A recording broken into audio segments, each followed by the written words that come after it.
Короната ни случајно не е најголемото пандемско зло кое на Штип му се случило во неговата историја. Педантната хроничарка Елена Јосимовска ја истражуваше пандемската, но и епидемската историја на Штип и за телевизија Стар ги открива наодите. Можам да кажам дека 13-та година во Штип се случила една страотна епидемија која го собрала и целиот солидарен свет во Штип. Дошле и санитетски мисии да помогнат затоа што било страотно. Прво почнало од војската.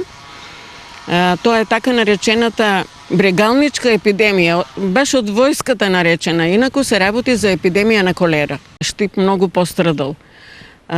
Санитетот, за да ја запре епидемијата, наредил на неколку места во Штип да се ископаат дупки со свежо гасена вар и оние што се полумртви, за да ја запрат епидемијата, ги фрлале во варта.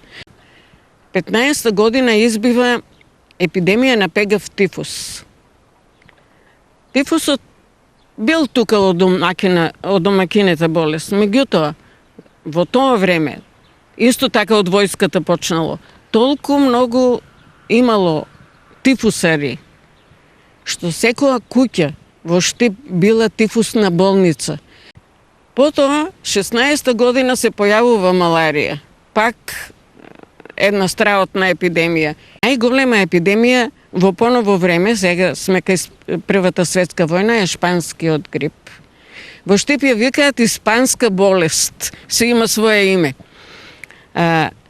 Шпанскиот грип е познат по тоа што неговите жртви се поголеми од жртвите на војната во Првата светска војна. На глобално ниво, зборуваме, кога велиме пандемија, се мисли на планетарни размери. Во безмилосниот период од 1913 до 1980 година, ураганскиот напад на овие епидемии носеле и по 200 жртви на ден од сите возрасти. Само името, колерата која дошла, по снопица мртви, дошол пегавиот тифус, исто така, дошла маларијата, исто така, а шпанскиот грип па да не зборуваме, шпанскиот грип врв.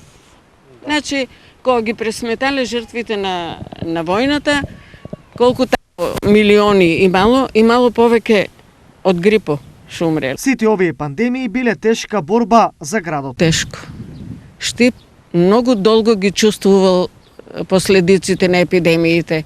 Друг поголем здравствен потрес Штип памети во 1988 година, кога поради масовна употреба на вода од природни извори, околу 10.000 штипјани беа заразени од бактеријата Шигела зоне. За случајот за Штип тогаш дозна практично целиот Балкан, а од бактеријата градот се ослободуваше долги 2 месеци.